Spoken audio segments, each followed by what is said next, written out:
Okay, wait, let me record. Let me record. Okay, we are live on Zoom, live on Wednesday Reflections public group on Facebook. All right, welcome everyone. Let's see, if you're watching us on the Facebook, a little delay. And so if you can only ask questions by typing into the chat box, which means I don't see your question until things have moved on. So let me give you guys on Facebook, let me give you the Zoom link in case you want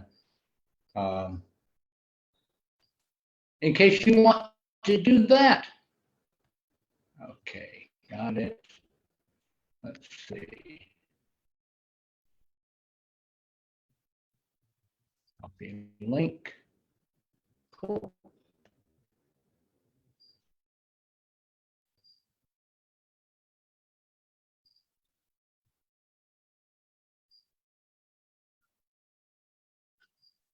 Paste.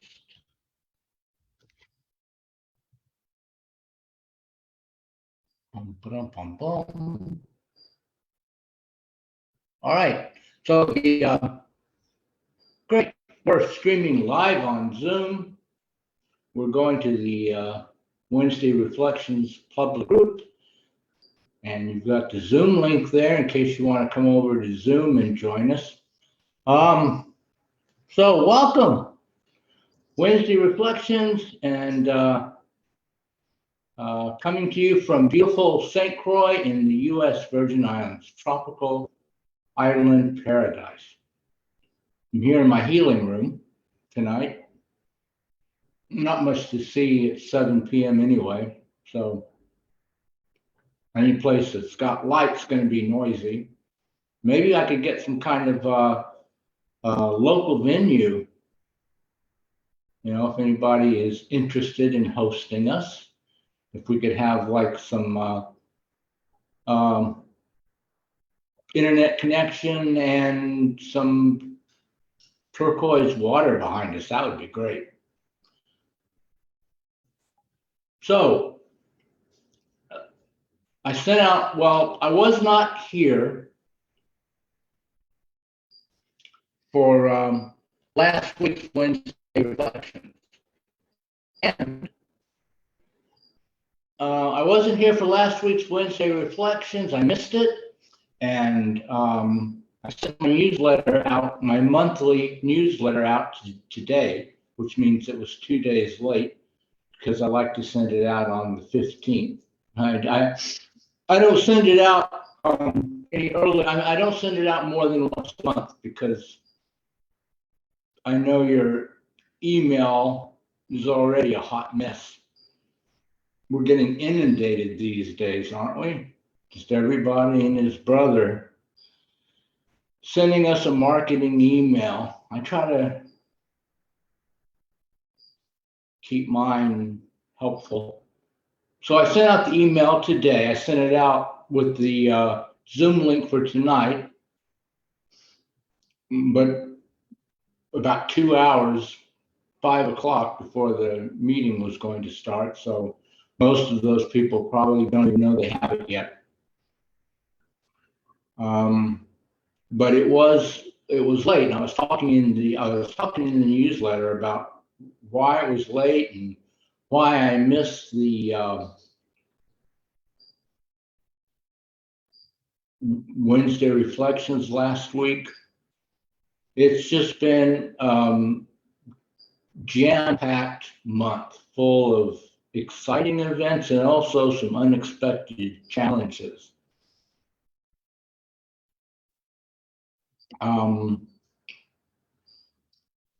Well, for one thing,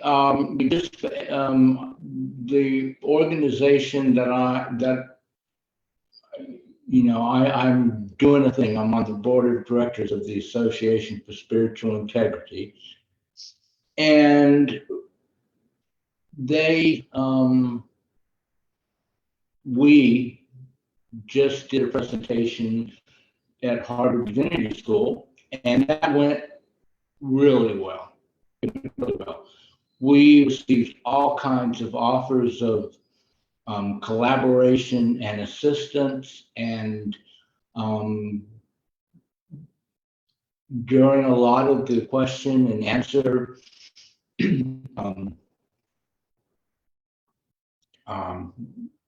things after, at other presenters, our organization came up a lot. So there seems to be a real realization that there's a real need for what we're doing.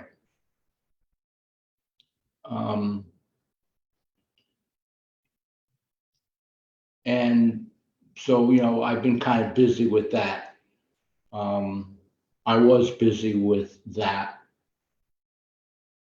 And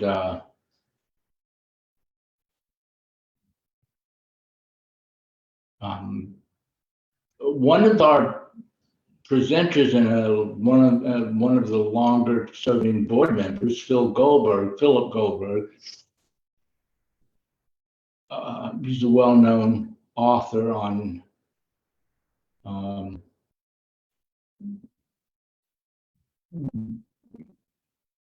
I guess you could say the influence of Eastern spirituality coming to the West, and especially the United States, on the countercultural movement here. He gave a second talk. His second talk was he was on a panel with Carter Phipps, who was the editor for What is Enlightenment magazine, if you ever heard of that. It was like one of the best. And I guess it still is.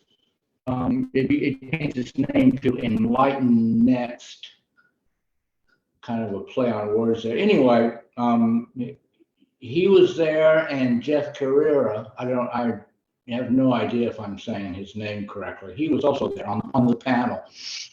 And they talked some more about some of these issues. But it was really weird for me because, well, first of all, I didn't know Phil was giving a second talk. Second of all, Carter Phipps, when he was with What is Enlightenment magazine, actually interviewed Leonard Orr and a young man who was living at the Rebirth International Training Center when I was executive director there, a young man who claimed to be an incarnation of Babaji. The interview was over the phone, and I was actually in Virginia at the time leading a 5-day retreat. So I never met Carter Phipps, but I heard all about him and the interview when I returned to the center.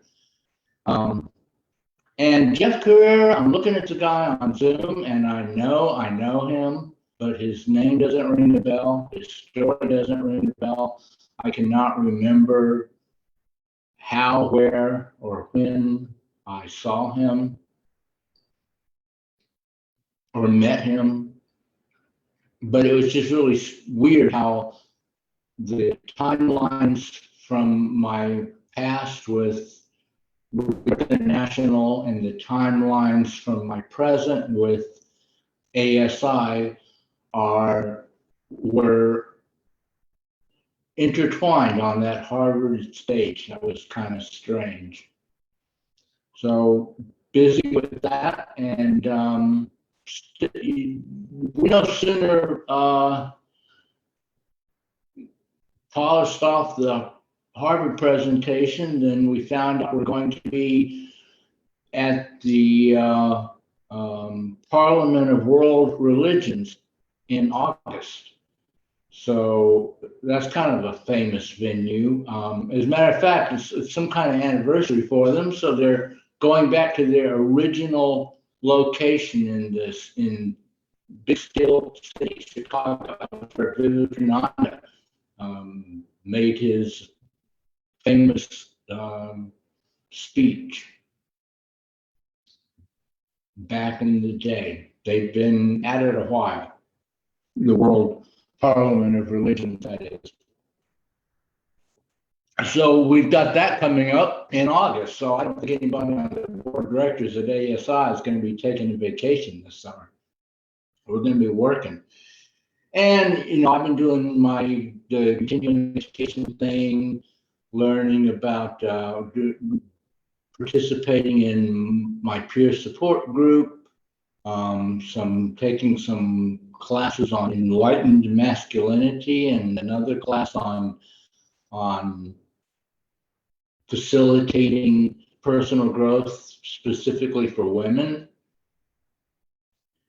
And so, that's all been keeping me busy, to say the least. And then, on the unexpected challenges front, my vehicle broke down. Tuesday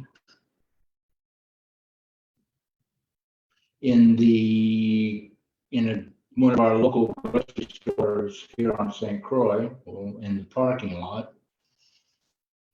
So I spent all night Tuesday trying to get it to start again, working in the parking lot.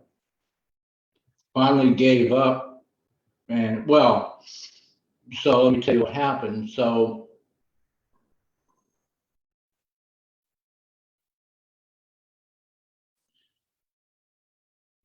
while I was working on it, a couple of helpful mechanic-y gentlemen offered their help.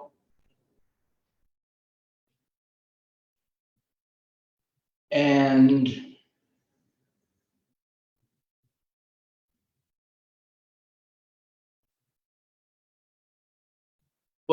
so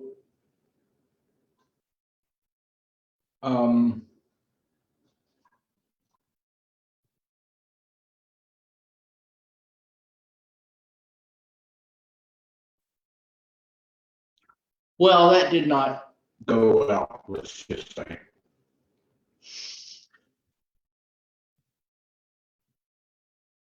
And so I wound up having to have the vehicle towed the next day. And so by the time I got home, it was like after 5 or 6, and I was exhausted. And I completely forgot that it was Wednesday, and that I had Wednesday reflections coming up. And I didn't remember until it was long since past time to have started.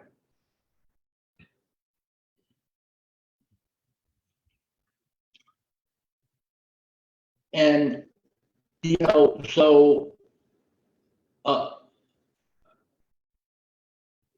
lot of people think that we've had the kind of shift in consciousness that I talk about, that bad things don't happen to you anymore. I mean, I know I believe that. And a lot of you probably think, that your perfectly functioning mind will now, never forget anything. You'd be able to remember how you met Jeff Carrera. You'd certainly remember what day of the week it was, right? Wednesday. But no, that's not really the way it works. What I've noticed as I get adjusted to all of this is, and people who have been here longer than I have confirmed this to me. One thing is the memory. Your memory of the past becomes less. Well, it kind of goes away, but only because it's no longer important to you.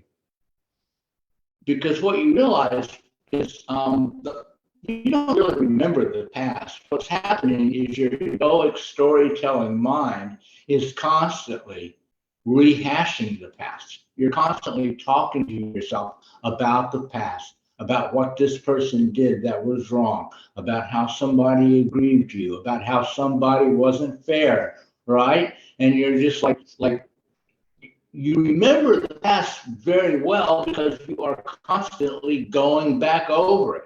It's like you're rereading your notes every 15 minutes. How could you forget? And when you get to this place, none of that means anything anymore. You don't need to revisit a past grievance that you have with someone because you no longer have a grievance. You've let it go. You've integrated the energy. It's not an issue anymore. Your egoic mind is quiet. And, the peace and quiet from that, I would trade in a minute for having instant access to everything that ever happened to me my entire life. And what I've been told is the information is there. If you really need it, it will come. Which, of course, sure, right? I mean, if I must not have needed it. You know how I know? Because it didn't come. And so I forgot it was Wednesday and missed the Wednesday reflections last week. But if I had come to the Wednesday reflections, exhausted, tired, worn out, no sleep, laying in a parking lot all night,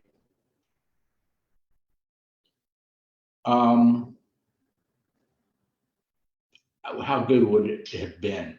It was for the best that I forgot it was Wednesday and didn't do it. Now I know, because that's what happened, right? Everything works for our benefit. If it would have been better for me to come to the Wednesday reflections, I would have remembered that it was Wednesday. So, right?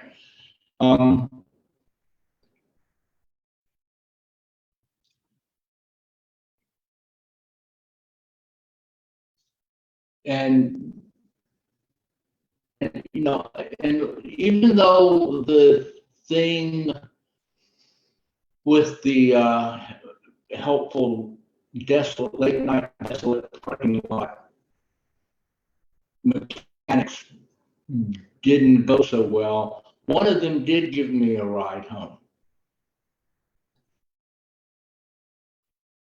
So it could have gone a lot worse. But what needed to happen happened. And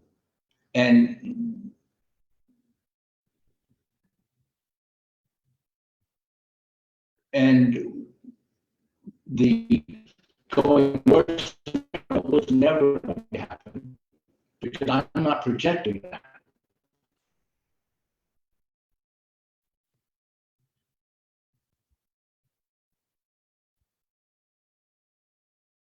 You see how that works, right?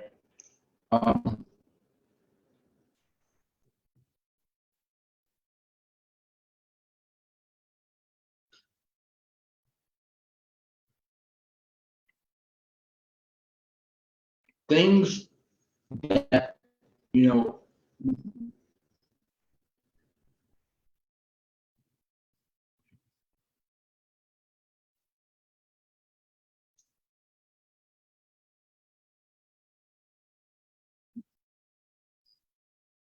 none of this is real. It's all a projection of consciousness. So whatever happens is going to be a projection of consciousness that's reflecting back to you something if it brings up any kind of negative energy, that's simply showing you something that you need to understand and integrate. It could just be momentum left over from a past life or what have you.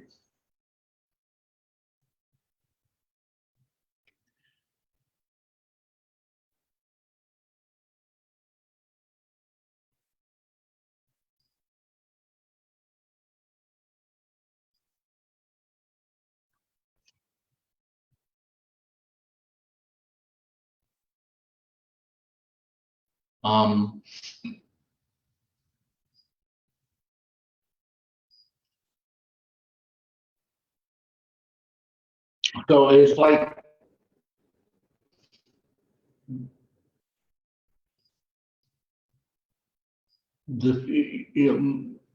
it is true that when you get to a certain state of consciousness, bad things don't happen to you anymore. But it kind of depends on how the person defines bad things. Your car breaking down in a parking lot and having an interaction with people in the parking lot late at night after the stores are all closed and you're all alone, some people would call that bad. But I know that everything that happens is for our maximum learning opportunity. And people I interacted with had a learning opportunity. My vehicle broke down so that I could meet them, right? I never would have met them otherwise. So this was a way for me to interact with some people that I would otherwise never meet, and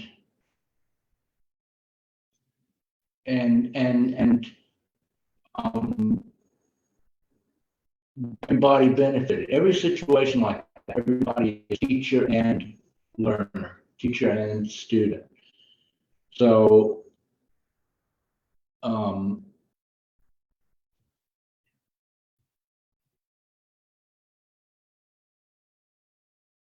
what some people might have considered bad, and then they wind up something not very pleasant happening to them, for me became like a learning opportunity, and eventually one of them gave me a ride home.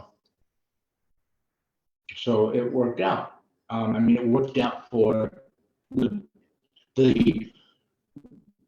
best for everybody involved, everybody concerned. It worked out the best for them. Everybody got what they needed.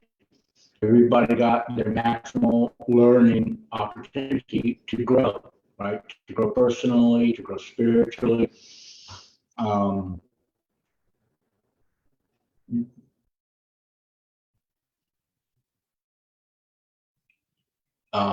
it reminds me of a story about Helen Schucman, who was the channel for A Course in Miracles when it came through. And she channeled A Course in Miracles from Jesus. And so a lot of times when she wasn't actively taking notes, just walking around, he would accompany her. As a psychotherapist, this was kind of concerning to her, so she wasn't real thrilled about it. And but she would say okay, because I think she'd made a deal in a past life. And so but she kept, as a psychotherapist, she kept wondering, is this really happening, right? And so one day she's looking for a coat. She wants to buy a coat, I think like a winter coat. And what was the deal? Jesus kept offering to go with her and help her get the winter coat. She kept turning him down. Then finally one day she relented, and they're walking along, and she goes into the store that she normally goes to, and they don't have what she's looking for. Some kind of particular brand, style, type of winter coat. And Jesus says to her, go to that store over there. And her reply is, oh, by the way, this whole span of time became known as the battle between Helen and heaven. And so Jesus told her to go to try that store over there.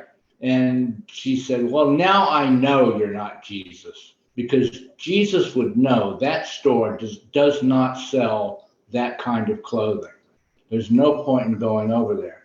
And Jesus said, well, give it a try. So Helen goes over to the store that Jesus recommended. And not only do they have the coat she's looking for, it's on sale at a greatly reduced price.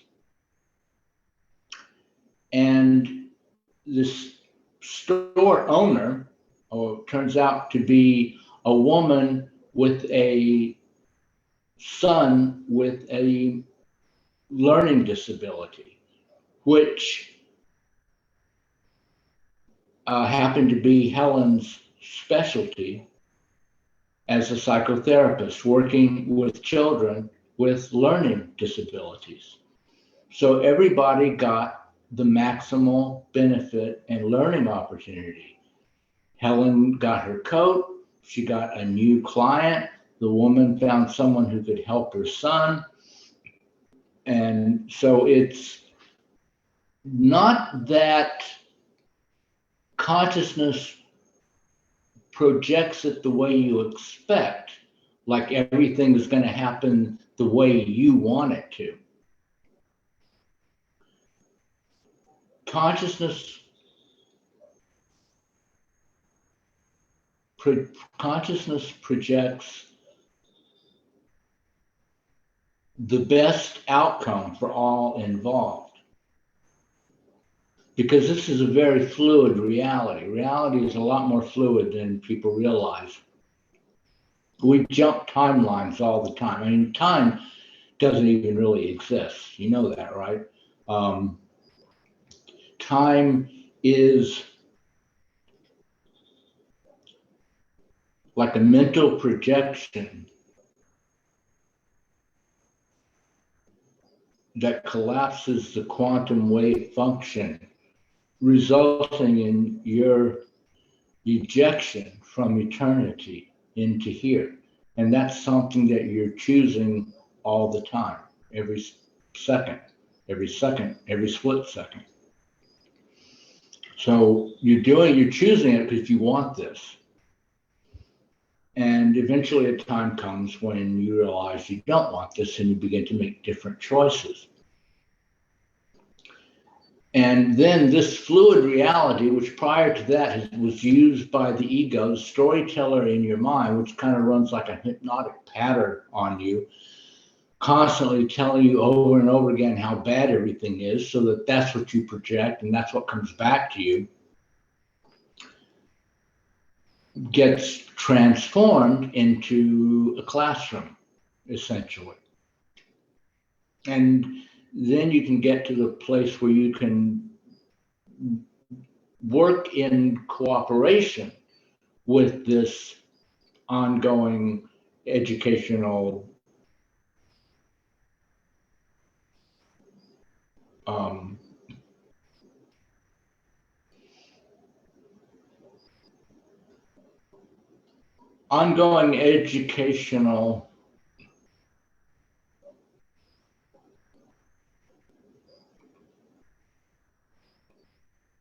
process. I can't think of the word.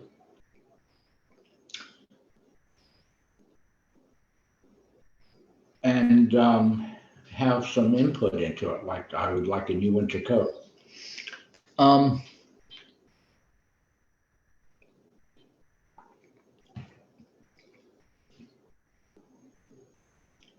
And because, you see the ego, when the ego is constantly going over the past in your mind, it's insisting that what happened was not what was supposed to happen, that it should have gone a different way. And so ultimately, that also applies to the present, that also applies to the future. Ultimately, it comes down to rejecting what is, arguing with reality,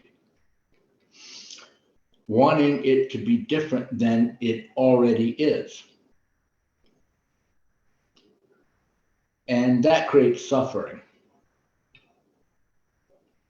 It's kind of weird. It's almost like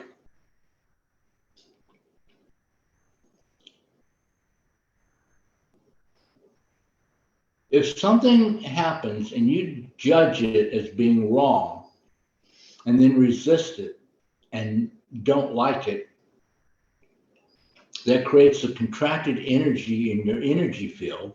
You feel it in your body, and it's in your energy field, and that goes out into the matrix to organize it according to what's going on in your energy field. And so you get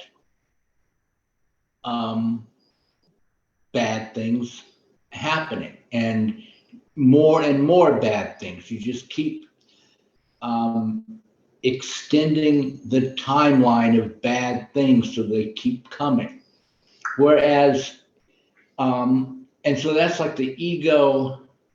That's like when the ego is running things. But then if you shift your consciousness and have the perception that everything that's happening is for the best, and that it's a learning opportunity, it's a chance for you to grow, to find out something that is that you should not be holding on to, or a false thought, or a negative belief, or a lie that you're telling yourself, because it's all based on really the root cause is lies that you tell yourself. You tell yourself that you are less than perfect, whole, innocent, love, and then you manifest that outwards. You basically create a fearful environment for yourself. You create a fearful world for yourself. Ultimately, you create a fearful universe for yourself. And when you eventually you catch yourself doing that, you just catch yourself in the act, and you go, oh, there it goes again. I see what I'm doing. When you see what you're doing, eventually you'll stop doing it because you don't want to suffer. Maybe not right away. Maybe you'll slip up a few times, but eventually you catch yourself and you see what you're doing. And you stop doing it.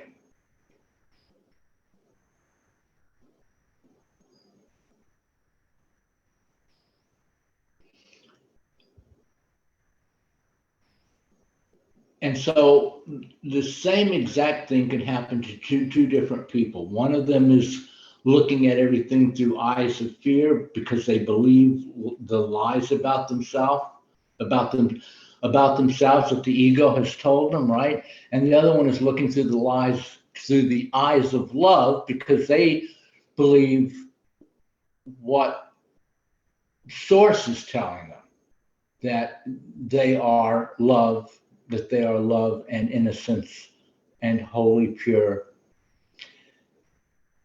And so the one looking through the eyes of fear sees the initial incident as unacceptable and rejects it and creates a rejecting energy in their energy field, which then goes out into the universe, or you could say the universe checks in to find out what we're supposed to be manifesting for you, and is created more bad events. And then the one looking through the eyes of love, the energy field is open and joyous and expansive. And when the universe checks in with that person's energy field, the universe says, okay, we're supposed to create openness, joy, love, expansion. And the timeline from that original point will go in a much more helpful and beneficial way. And it can even be that the two timelines are identical. I don't want to say timelines are identical because I started off saying like two different people, but you can imagine one person and we just sort of like let them choose fear one time, and then like hypothetically as a thought experiment, let them choose love another time. And so the timelines are different, but it can also be that the timelines are exactly the same, but the effect, the impact on the person is completely different. So the same thing happens, but the fear-based version of you, everything that happens is horrible. It's the worst thing that could possibly happen. It completely went wrong. You didn't want this. You didn't want that. Why did this happen? It should have gone the other way. And then for the person who's love-based, the exact same things happen, but everything becomes an opportunity. The fear-based Helen didn't get her coat. The love-based telling got her coat, and the shop owner got somebody to help her son. A fear-based person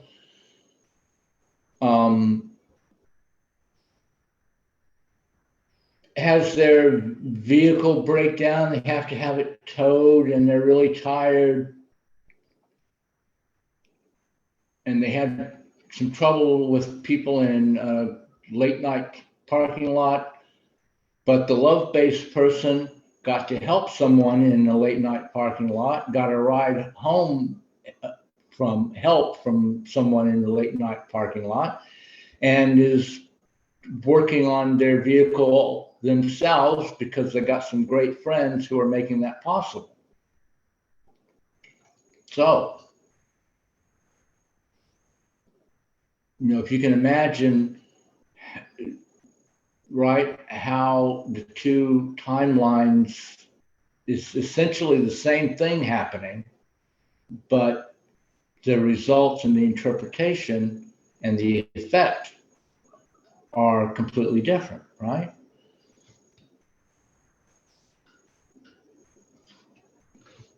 And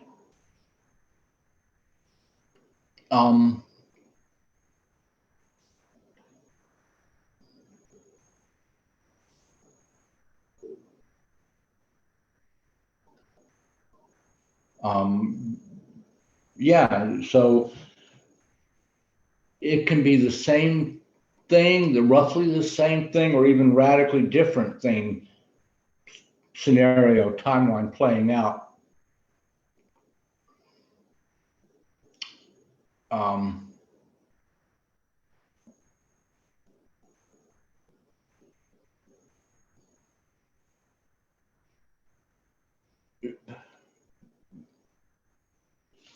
So, that's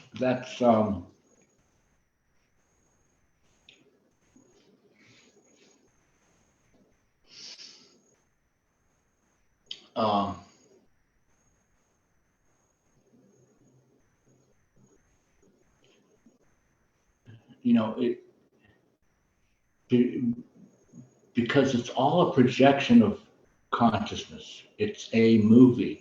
It's like a lucid dream, or it's like a dream. And then if you wake up, now you're awake in the dream, so then it becomes a lucid dream. And you can have shifts that actually, make no sense. It's like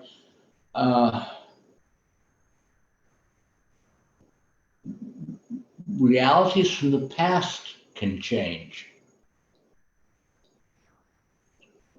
And it's like there's this, I don't know what, it's like this infinitely intelligent movie splicer, editing room film guy that just seamlessly splices together all the different movies, so you don't notice how weird it is that it went this way instead of that way, and you don't notice how something from the past that you were sure happened a certain way, it gets changed and that no longer happened.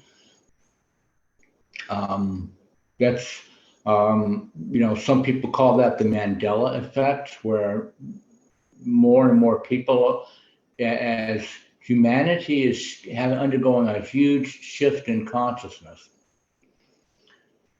which is happening, even though it may not appear like that. Right?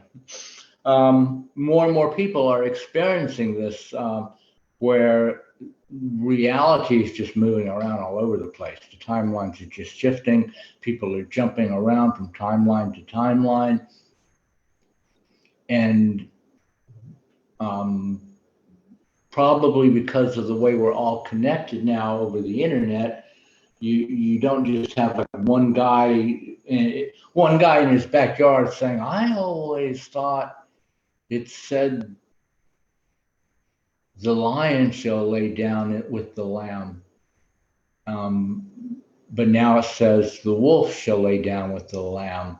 And I always thought Nelson Mandela died in prison, but now turns out he didn't." So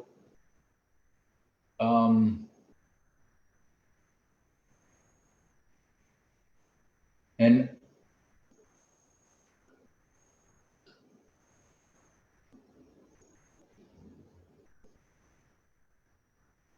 so you don't have just the one guy in his backyard. Now everybody's connected, and he's connecting with like 3,000 other people that are saying the same thing. Yeah, that's weird. I could have sworn. What's going on? Things are changing.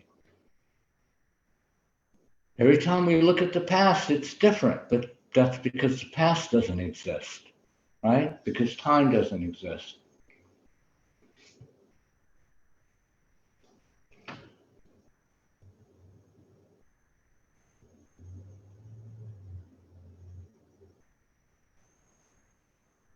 So you don't have to reject your perception. Your perceptions are projections. Your perceptions are projections of mind that you put out there based on what level of consciousness you're at. And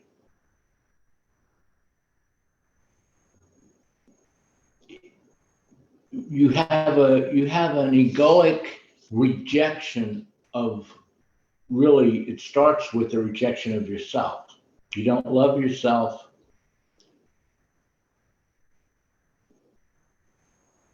You think that you're not enough, that you're not good enough, that you're lacking, that you're sinful in some way, that you're guilty, that you did something wrong. And that gets in your energy field, and then you don't want to feel that. So instead of letting it stay in yourself, your mind plays a trick of projection. You project it out onto the world. You project it out onto other people. You know, it's like the thief who has triple locks on all his doors because he thinks everybody's a thief. Right? So you're projecting that out onto not just other people, but the entire manifest universe. And so then you experience what you projected, which just proves to you that it's true. And you just keep repeating this over and over and over and over again. Just running in circles, lifetime after lifetime, after lifetime, after lifetime, after lifetime. And, you know, I think eventually we all get tired of it. And that's when we start being open to a different way of looking at things.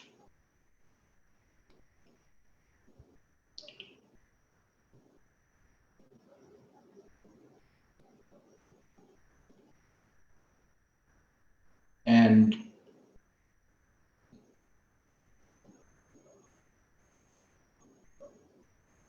your learning opportunities are, you know, you don't have to get a past life reading and try to undo everything that ever happened to you from the 6th century on.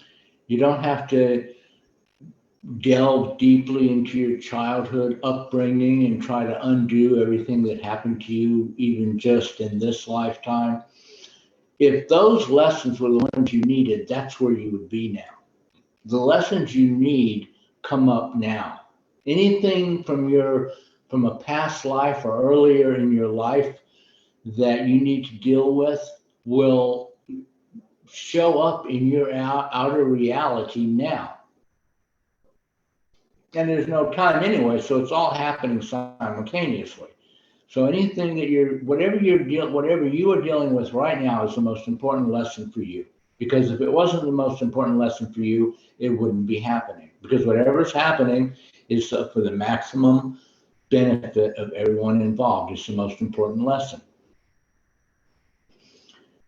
So, you know,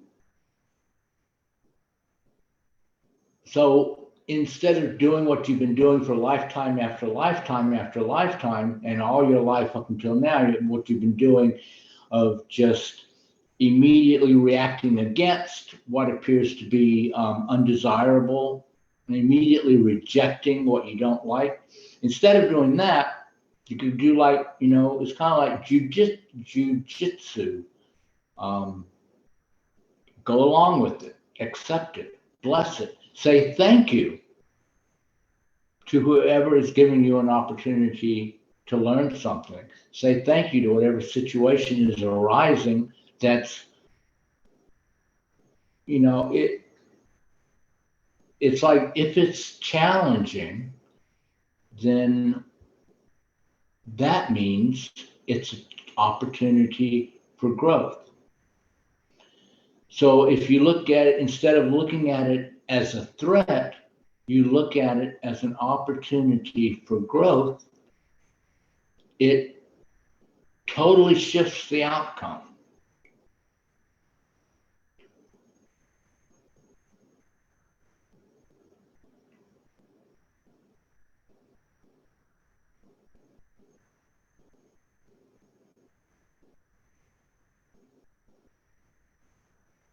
Right? You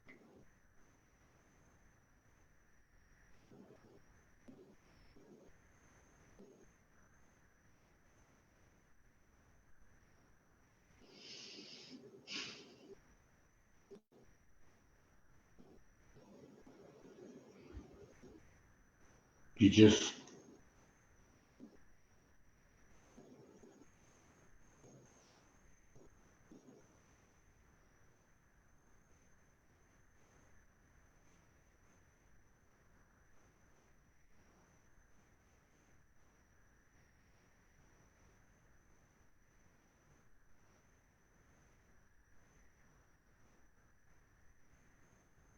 so you start where you are.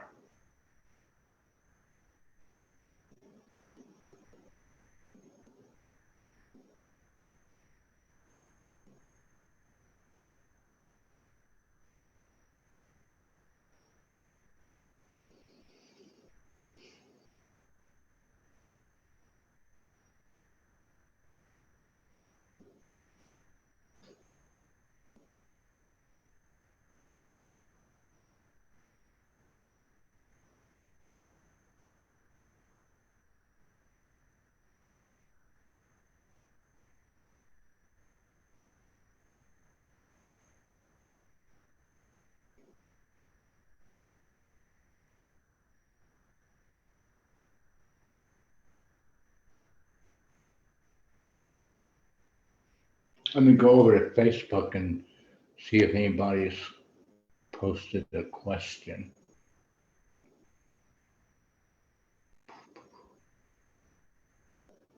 Yeah, yeah. Usually, I get a lot more views later on, and also over on the YouTube channel.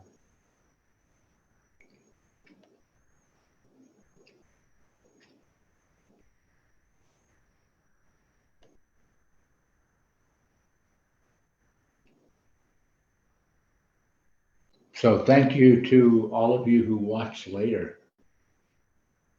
Love you, appreciate it.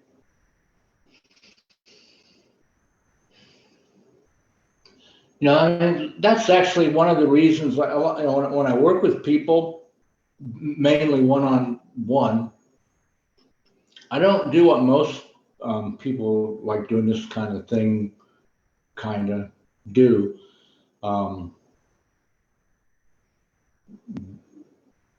Where we like talk about their goals the first time I meet them. Because, most people's goals are way too low. I mean, if you think you're a sinful piece of shit, how higher do you think your goals are going to be? Most people severely underestimate themselves, and so and what I've been learning with the courses what I've been learning about facilitating growth, personal growth for women, is that women are even worse than men at this. A man and a woman at the same level in every regard. If you ask them to set the goals, a woman's goals on average will be 50% lower than the man's. And the man's are already too low. So I like to work with people with breath work to raise their core concept, raise the bar, get their self view of themselves higher so that they can set more appropriate, realistic, higher goals. But it was helpful for me to find out that women underestimate themselves even more than the men do.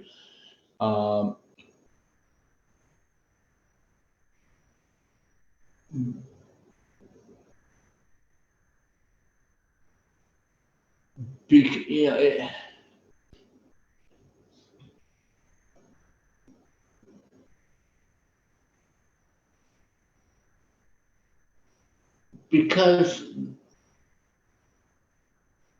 women have. Well, this was another thing that came up in the instruction. Women have a tendency to kind of defer to men, so they aren't going to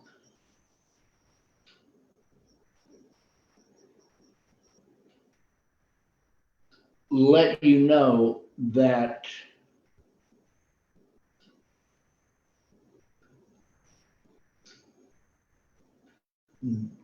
they're being really timid about setting their goals.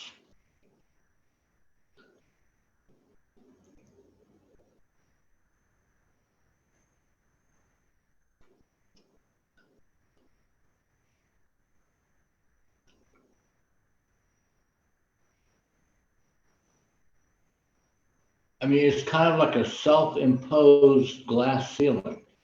And if you're not looking for it, you might never see it.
it's this is hard to explain.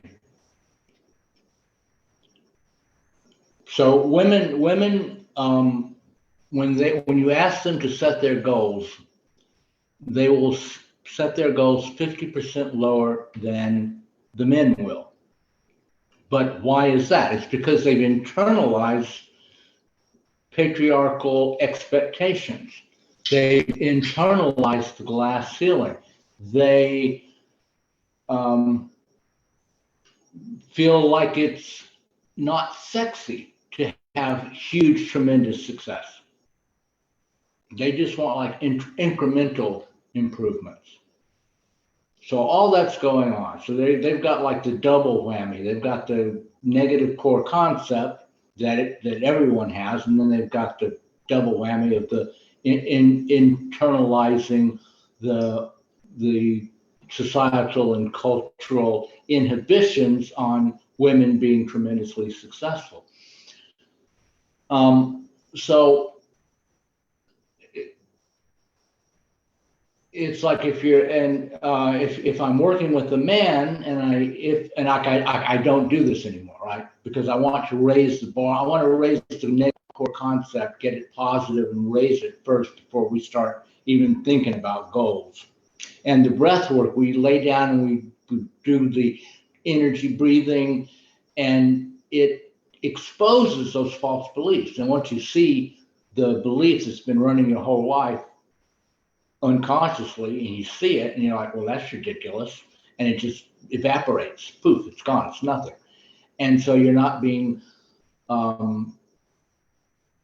you're not at that lower state anymore. You're literally your vibration and your frequency begin to rise, and the possibility of more the goals you set for yourself are going to match that increased vibration, that increased frequency, the dropping away of those inhibiting negative core beliefs, that mental conditioning that's been holding you back. You know, like the cliche about how you can tie a baby elephant.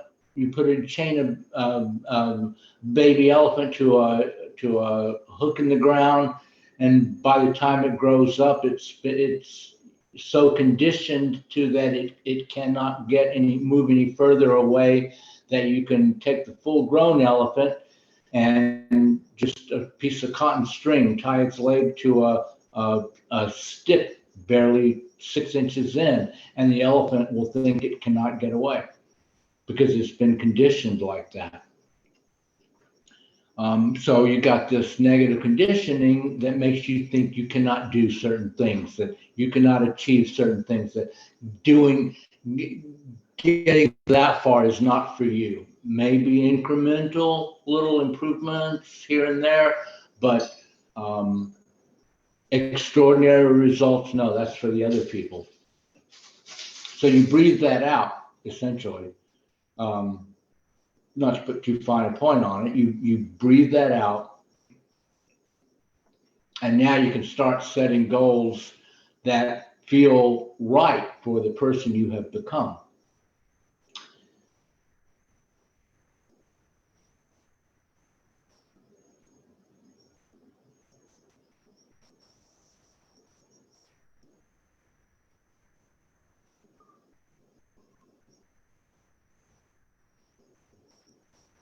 And so when you're working with a man with breath work, he begins to become open. Once you've explained all this to him, he begins to become open to the possibility of like wild success, wild transformational results.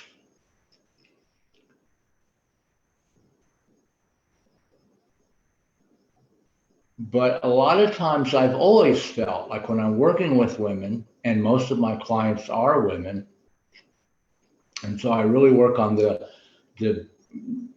using the breath work to find and breathe out the negative core concepts. But there's always a sense of holding back from them, of resisting. And I just breathe through that. That's what I've been doing. I have them breathe through that. But now I'm realizing that this sense of holding back is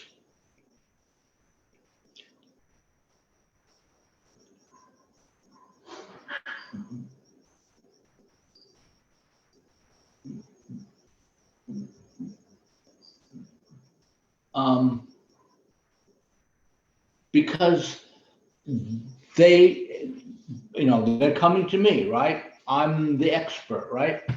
So they're coming to me. So I am supposed to be the expert with all the answers. So it's like in their back of their mind, and also because I'm a man and because of this um, uh,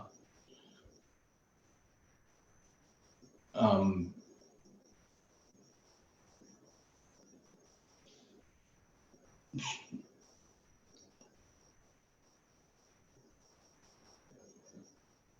cultural and societal conditioning,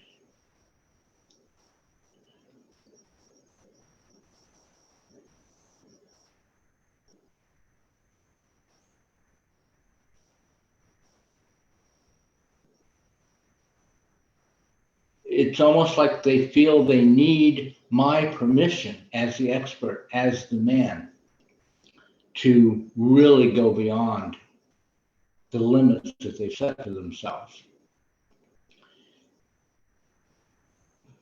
And that shows up in their sessions as trying to sell me on their limitations, trying to convince me that their limitations are the best they can do, and trying to um,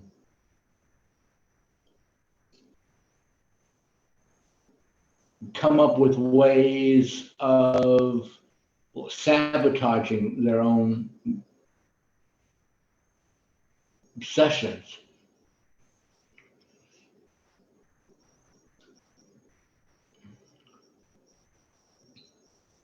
So that they can stay where they think they're supposed to be. And, I really, for years now, I've been like doing breath work with women and talking about these issues. And we essentially get into this.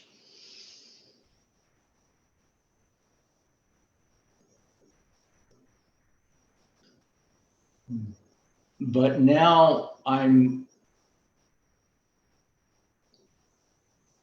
making sure that they understand that I am not the expert. I am here, I'm the facilitator here to create the space, to create the space for you to go as far as you want to. And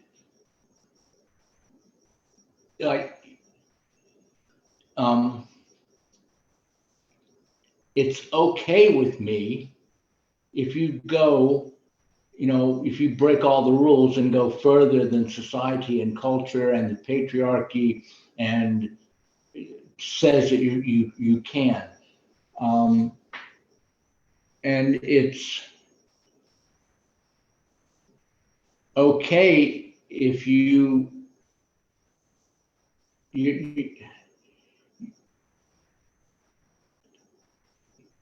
you're not going to, success is not unattractive. You can you it you don't need anyone's, it doesn't make you look less ladylike to have quantum jumps. Um,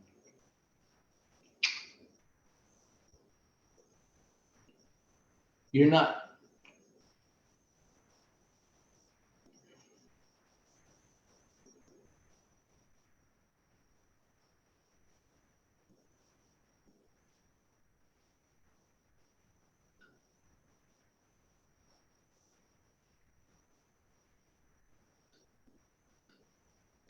it,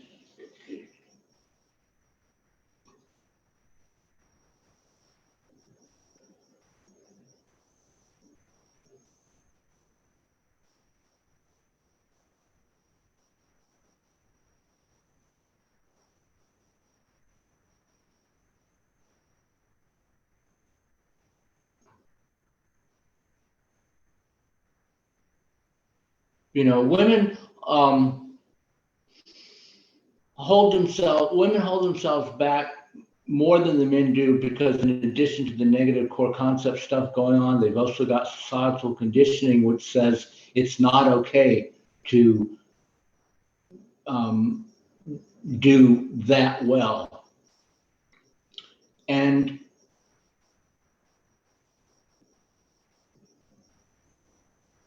they almost feel like if they do that in my presence, they're almost kind of like insulting me as a man, or they're doing something bad to me.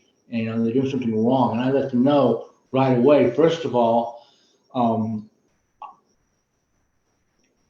I don't care if you're wildly successful. Second of all, I want you to be wildly successful and make these quantum jumps. And third of all, you shouldn't care what I care. And you shouldn't care what anybody cares.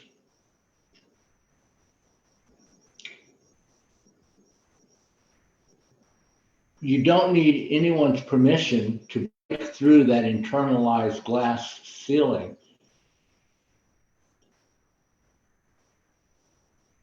You just need to realize that there's no reason for it to be there.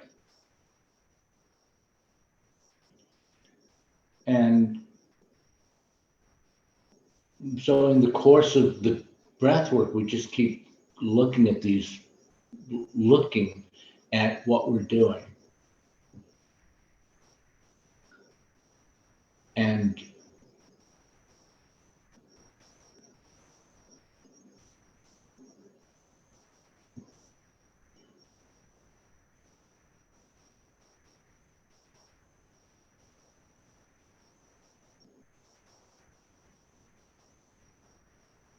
facilitating a space of this open and loving and joyous, expansive energy that allows for these timeline shifts and quantum jumps.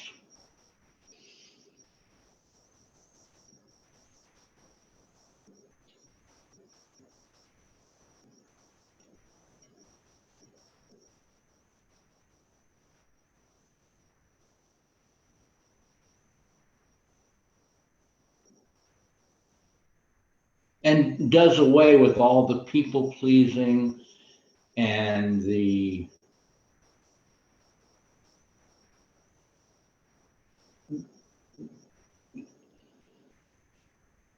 wanting to sell me, the facilitator, the imagined expert, wanting to sell me on her limitations because she thinks that's what she's supposed to do. Yeah, that's probably like the biggest takeaway I got from these classes is I've always realized that everybody's setting their goals too low. But because men and women, because of the negative core concept. But after these classes, what I've realized is the women are a lot better at selling me on their limitations. But yeah, selling me on their limitations so that I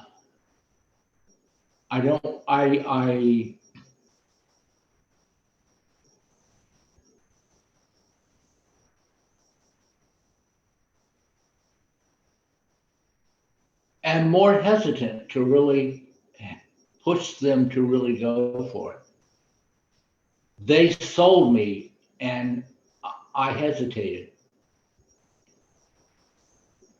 So what I'm working with now, we still got really, I mean, breath work is so powerful, you're going to get huge jumps no matter what. But, ladies, you're not tricking me anymore.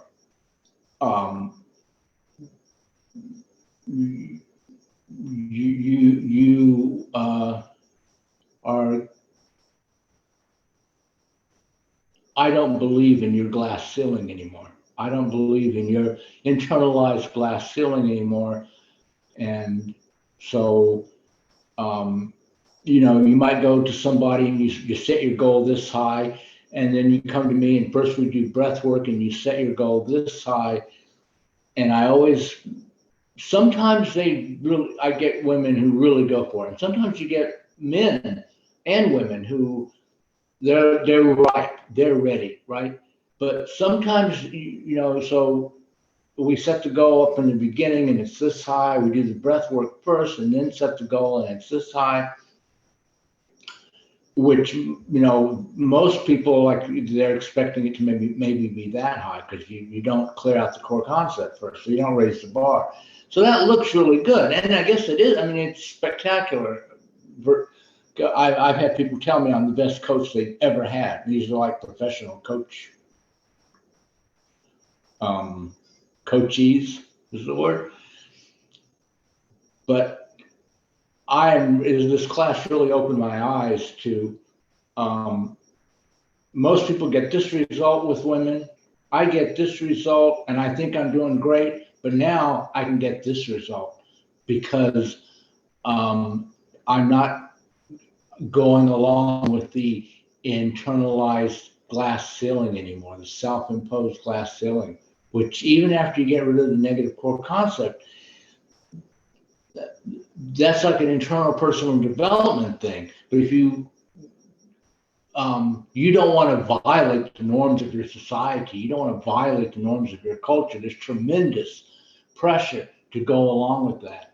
And then you're selling me on it because you've sold yourself on it your whole life. That's why it's internalized. You really believe it. And you got me to believe it, right? And now that's gone. Now we're doing this. And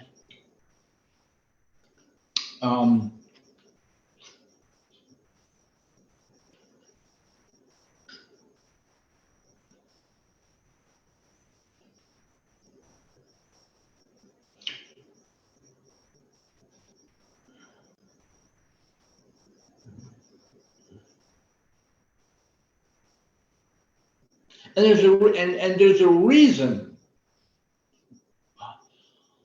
why this has been happening. Human consciousness is elevating, but it doesn't happen in a linear fashion. It happens in a spiral. So you keep coming back to the same point, but it's not exactly the same point. You have a higher, newer understanding, so it's at a higher place on the spiral.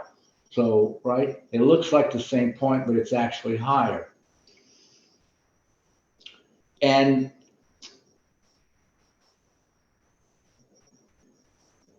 the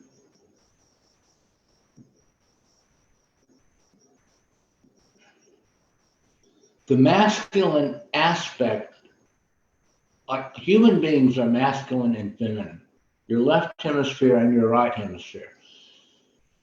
All men have a feminine aspect, all women have a masculine aspect. And we went with the masculine aspect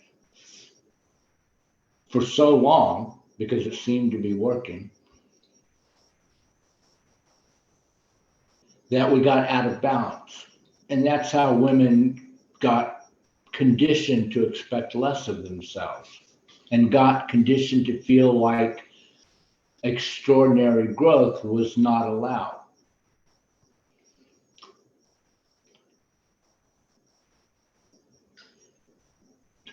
And so anytime something gets out of balance, it shifts back over in the other direction to get back into balance.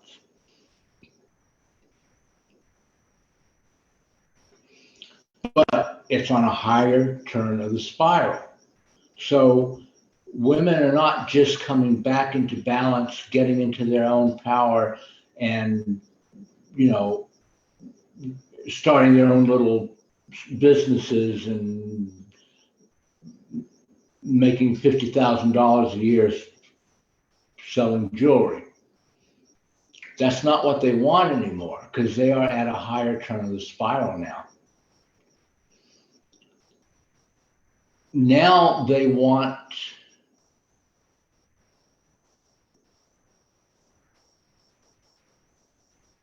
like if you know about the hierarchy of needs, Maslow, Abraham Maslow, the top of the pinnacle of the pyramid is self-actualization.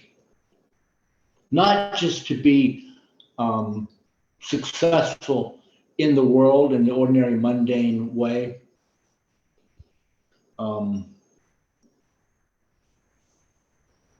but to find their soul's purpose, self-actualization, to have a transformative effect on the world around them. They don't want to just reach this kind of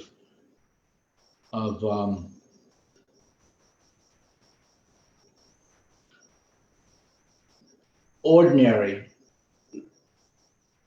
achievement. They feel drawn to make the world a better place, like to fix what's wrong in the world.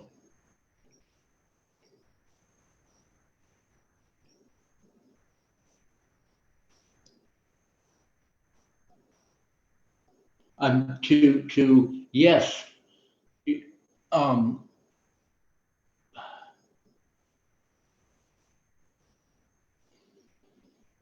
that lower level of the spiral, yeah, it's good enough to have a part-time job, make a little money, have a happy home, husband, children, take care of the kids, check out the school homework, and then go to your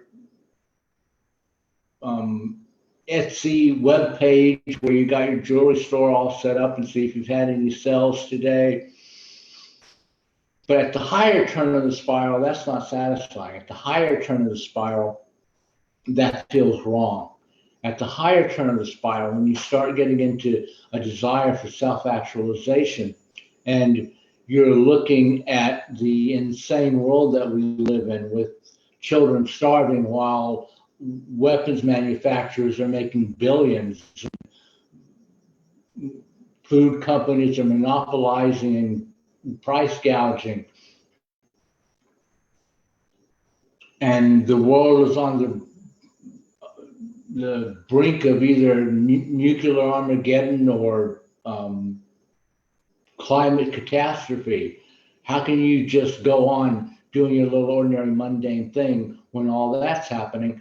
The women who come to see me generally are at that level of that upper level of the spiral and feel an urgent need. They don't even necessarily can identify where it comes from. It comes from the soul level agreements that they made when they incarnated right here, right now. Because it was understood that the shift back into balance at this point in time was going to involve women coming into their power. So if you want to make if you want to have an extraordinary, if you want to make these kinds of extraordinary breakthroughs and transformations and changes in yourself that also include having a positive impact on the world. And that doesn't necessarily mean like you become president of the United States and you redo the whole way that the government does things. Not everyone is going to, not everyone can be president of the United States. Not everyone can be a UN ambassador. Not everyone can be a Supreme Court. We got way too many people for that. We got way too many women for that. But you could wind up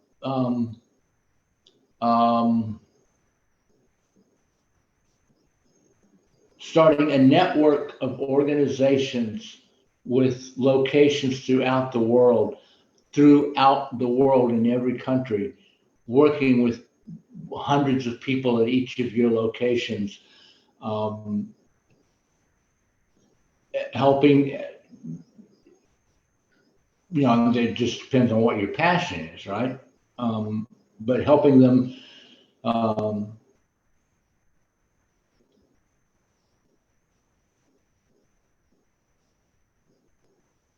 maybe you help all these people to transcend poverty. You raise them, uplift them out of poverty through what you're offering.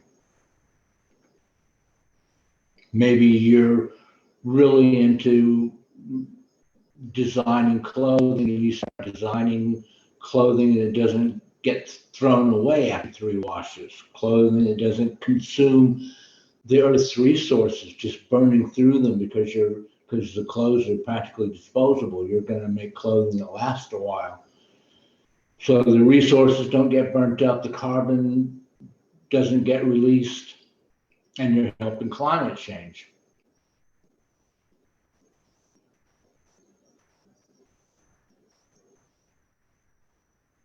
I mean, it's up, it's up to you. It's up to the person. I'm just a facilitator for you to express your passion, and it's just going to be up to the person.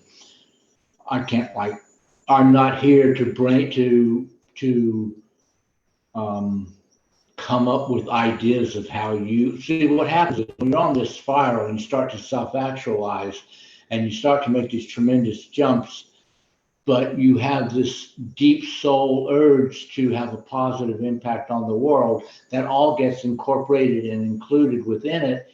And you will suddenly find yourself doing things in whatever area of expertise you happen to possess, in whatever field of activity you are drawn to. You'll be drawn to the right field of activity. Um,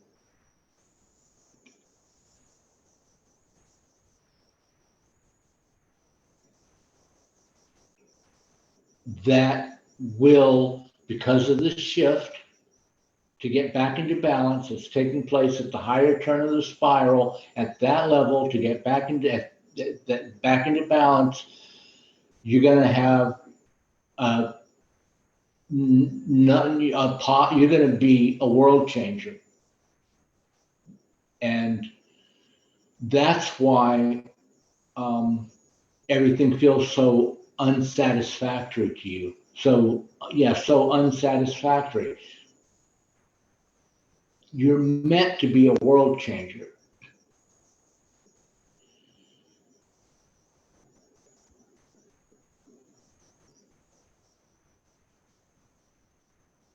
But there's tremendous pressure because remember, this egoic shattering mind that I talk about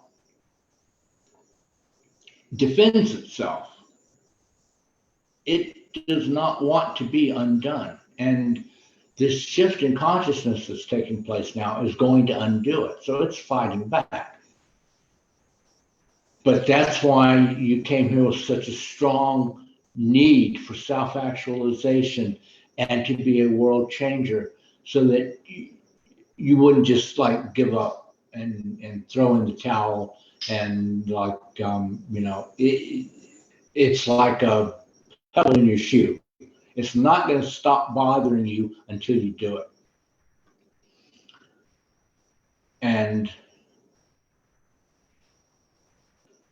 a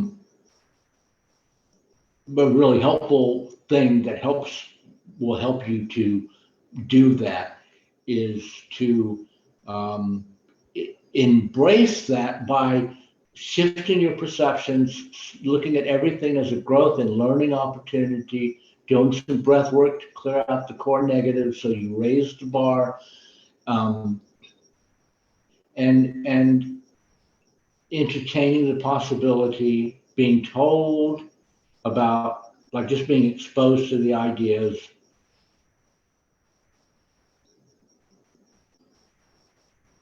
so that you come to them sooner rather than later. So you don't have to eventually, after 20 years, figure it out.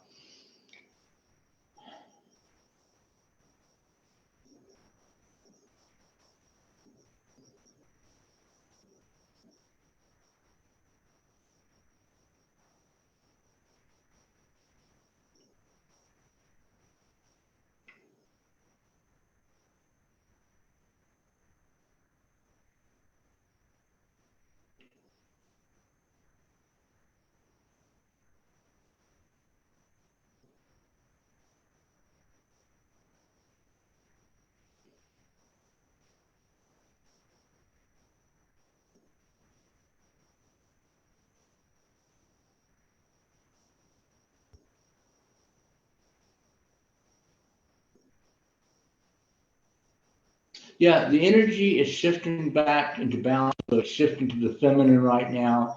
Consciousness is elevating, so we're at a higher turn of the spiral right now. So that puts like uh,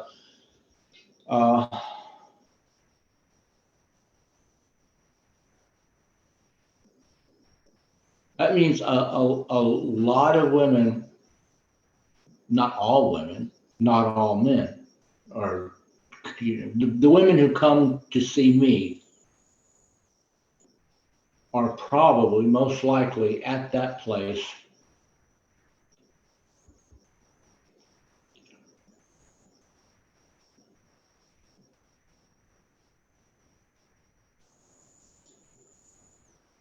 But the ego fights back by telling you your whole life from in the womb to every year, your whole life that that's not for you. You're not supposed to do that. You need to hold back. Um, so I,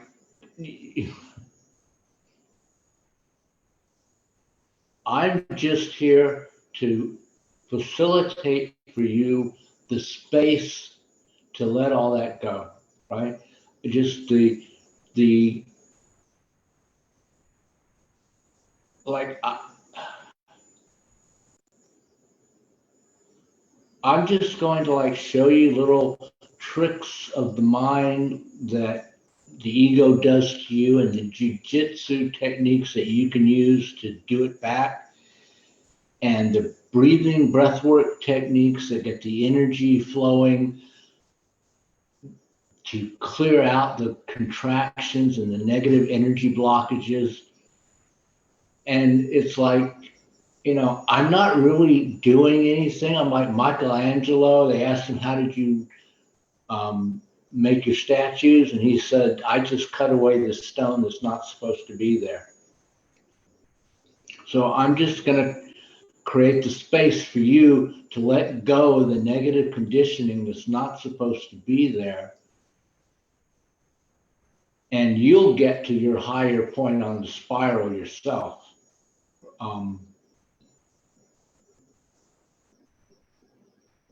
Because once that negativity is gone and you're coming from that expanded energy field of joy and love and confidence, you start projecting into the matrix a new vision for yourself, a new timeline.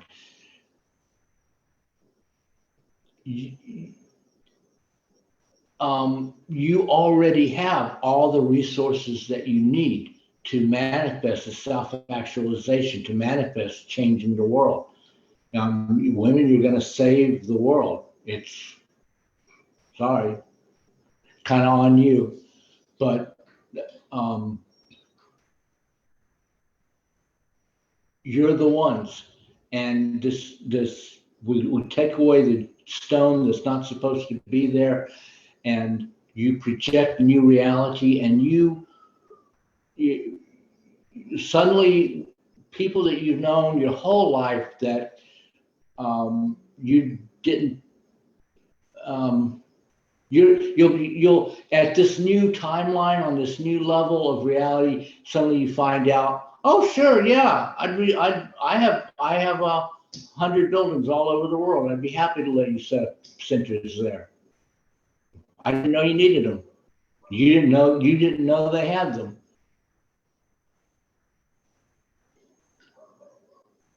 You have everything you need. You just don't know it yet.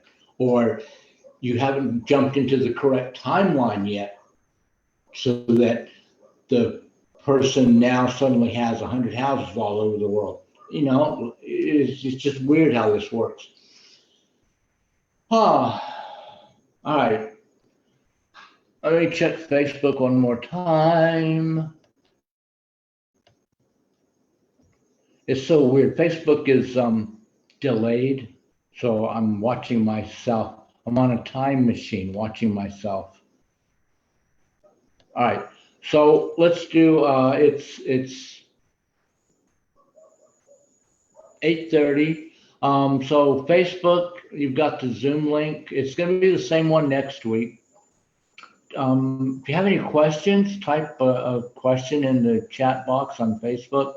This will be up on YouTube. Breathe Only Love is my YouTube channel. Well, Breathe Only, Facebook is doing handles now.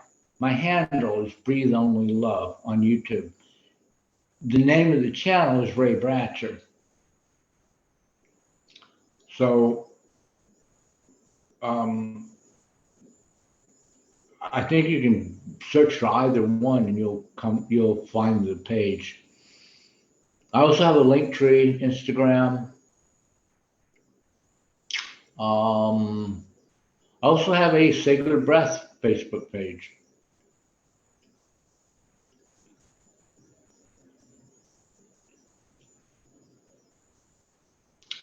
So you can go to any of those places, or you can go to my email, sacredbreath108@gmail.com.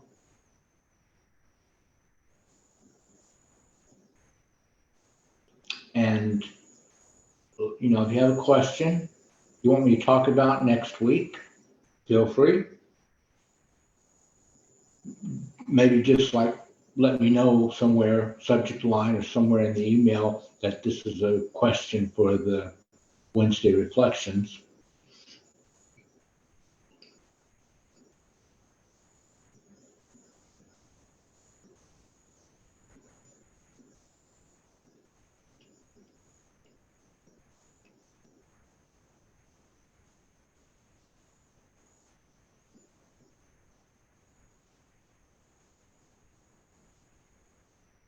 And you can also phone or text me.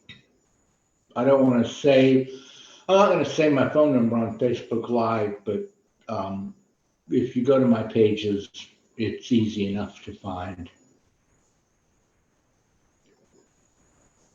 All right, so it's 8:38.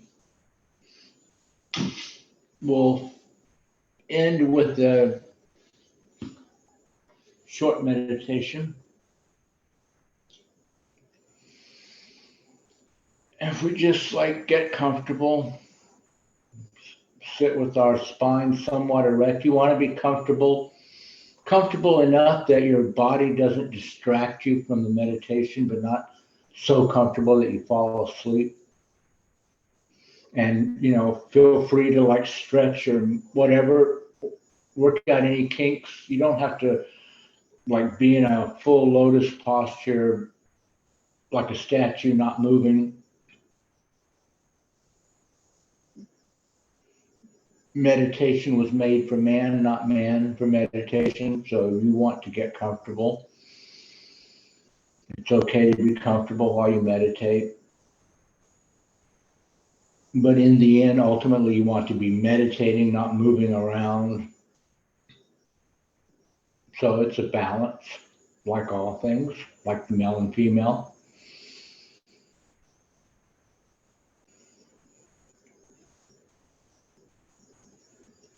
And so I'm going to ring the gong 3 times, and then we're going to take 3 deep cleansing breaths. So that's 1, 2, 3, 4, 5, 6, basically 6 seconds for you to let go of everything. You don't bring your problems into the meditation hall. You leave them outside the door with your shoes. You just, meditation is not for you to try to figure anything out. Just let everything go, let your mind go, let your mind be quiet. And if your mind needs something to do, which it will, then the job you can give it to do is to just focus on your breath. Just focus your mind on your breath. Breathing in and out through the nose as you normally, regularly breathe. Just breathe normally and focus your mind on your breath. And if your mind starts going off into thinking about what's for dinner tomorrow, you remind your mind that its job for right now is to focus on the breath. and bring it back to the breath. And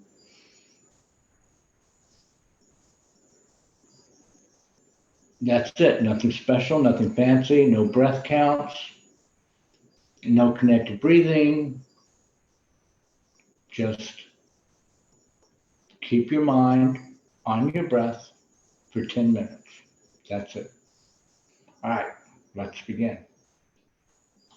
Oh, you usually want to close your eyes during a meditation because you're sealing out the outside world, because the purpose of meditation is to let you have an awareness of your inner essence.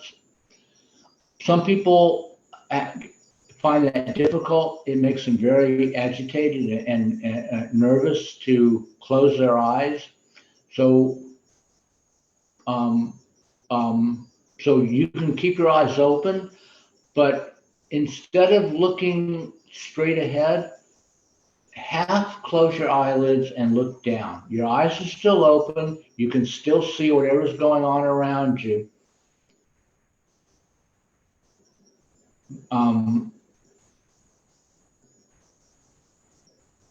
You're still safe.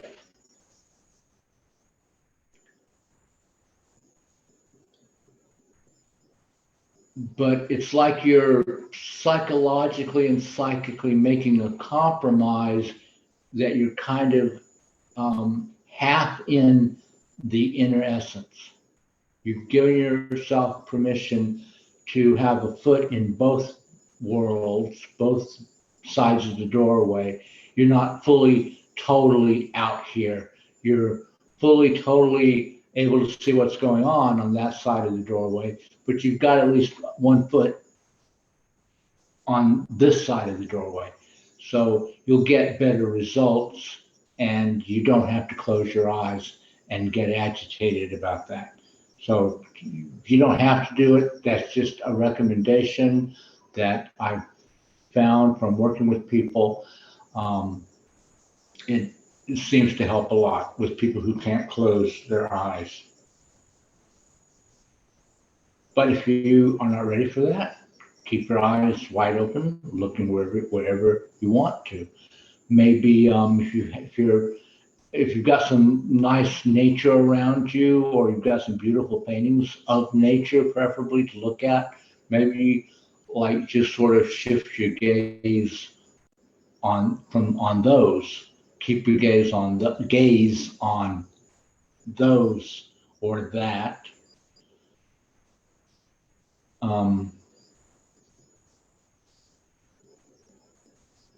Your eyes are wide open, but the nature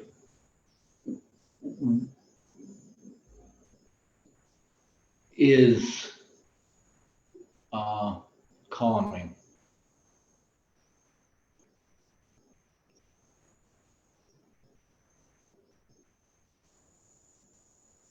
You know, if you're going to keep your eyes wide open, you can look at the sink full of dirty dishes, or you can look at a beautiful painting of a landscape. Guess which one's going to give you the better meditation, right? So that's the other choice. Keep your eyes wide open. Pick what you're going to be looking at for the next 10 minutes intelligently. Close your eyes halfway and look down. So you're looking down at your own body. You're looking down. That puts you you're like halfway in a full meditation. Or if ideally, close your eyes completely, if that's not a problem for you. So three rings, and then the three breaths, deep cleansing breaths. You can watch me do the deep cleansing breaths and then and let go of everything.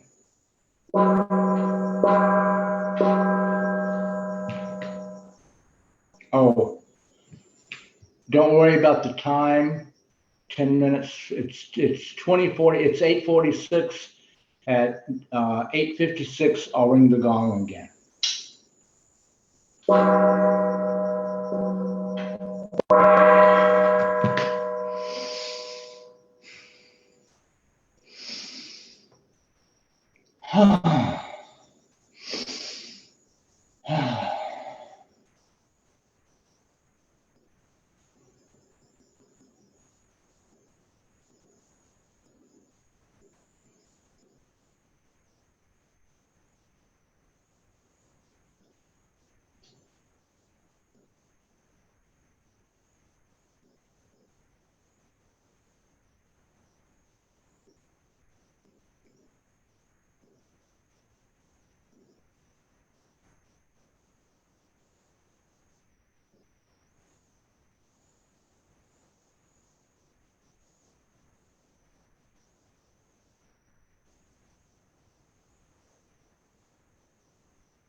So just let yourself come gently back.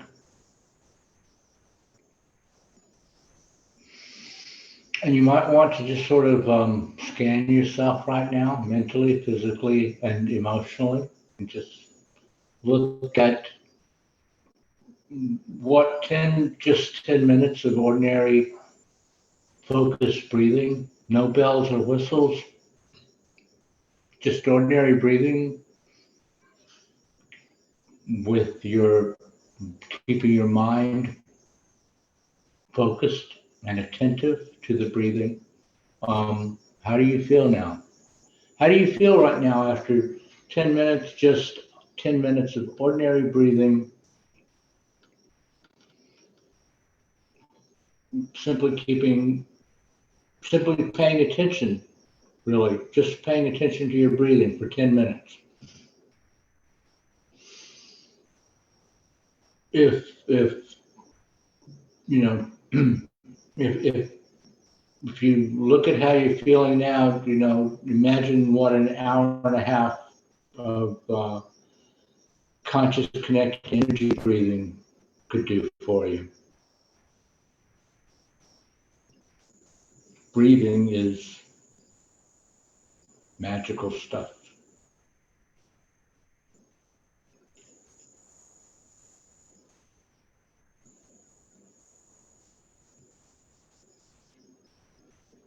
Okay, it's practically 9. I need to give Facebook one last check. No questions. So I'm going to say good night to everyone. Thank you for joining. Thank you for attending. Um, or watching us later on Facebook or YouTube or on the Wednesday Reflections public group.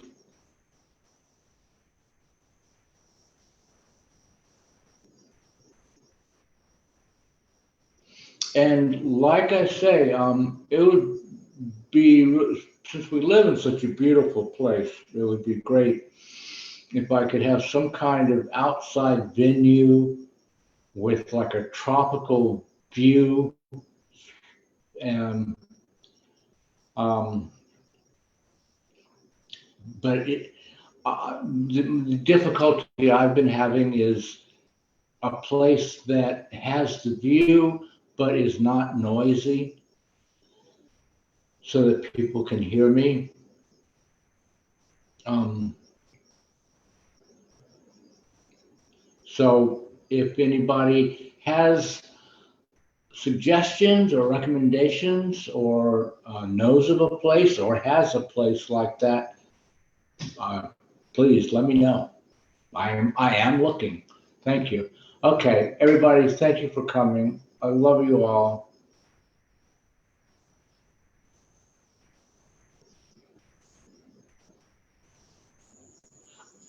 I always close my correspondence with all the best because I want what's best for you and I want you to want what's best for yourself.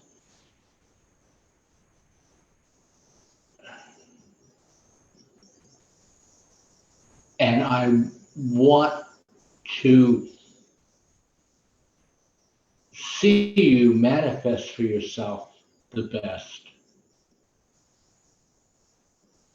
It's a giving and receiving. It's not just me wishing people the best, and I always capitalize it. It works both ways. I want you to wish for yourself also the best.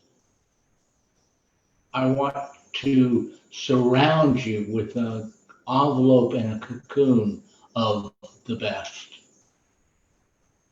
So